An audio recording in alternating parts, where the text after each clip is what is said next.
Ready, 1, 2, 3. Happy birthday, Sagar. Happy birthday, Sagar. Happy birthday, happy birthday, Sagar. Happy birthday, Sagar. 27 March শুক্রবার 2025 বাংলা চলচ্চিত্র ইন্ডাস্ট্রির একমাত্র megastar Shakib খানের আজ শুভ জন্মদিন। শুভ জন্মদিনের উপলক্ষে শাকিব ভক্তগণ শাকিব খানকে উইশ করছে কেক কেটে।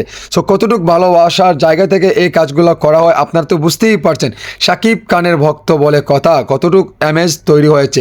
কিছু শাকিব ভক্তগণ একত্রিত হয়ে কেক কাটছে, কিন্তু সবাই কিন্তু একত্রিত আমরা হতে পারি নাই। কিন্তু যার যার জায়গা থেকে আমরা শাকিব খানের জন্মদিনের উপলক্ষে কেক কেটে উল্লাস করছি। সো শাকিব খানকে নিয়ে কিছু কথা বলতে চাই। 1999 সালে সোহানুর রহমান সোহান পরিচালকের অনন্ত ভালোবাসা সিনেমার মাধ্যমে শাকিব খানের অভিষেক ঘটে ইন্ডাস্ট্রিতে। শাকিব খান দীর্ঘ 26 বছর ক্যারিয়ারে অসংখ্য সিনেমা উপহার দিয়েছে দর্শকদের। দর্শকের এমন এমন জায়গা উপভোগ করছে না শাকিব খান এত দূর এসেছে, জিরো থেকে হিরো হওয়া এই শাকিব খান। শাকিব খান তার অভিনয় দক্ষতা সব কিছু দেখিয়ে কিন্তু দর্শকের মন কেড়ে নিয়েছে। কিন্তু শাকিব খানের অভিনয় দেখে কিন্তু হাজার লাখ কোটি শাকিব ইয়ান মন জয় করেছে আমাদের মেগাস্টার শাকিব খান। শাকিব খানের আজকের এই জন্মদিনে আল্লাহ তাআলা যাতে শাকিব খানের নেক হায়াত এবং সুস্থতা দান করে আরও অনেক বছর বেঁচে থাকুক আমাদের মাঝে আমাদের প্রিয় মেগাস্টার শাকিব খান।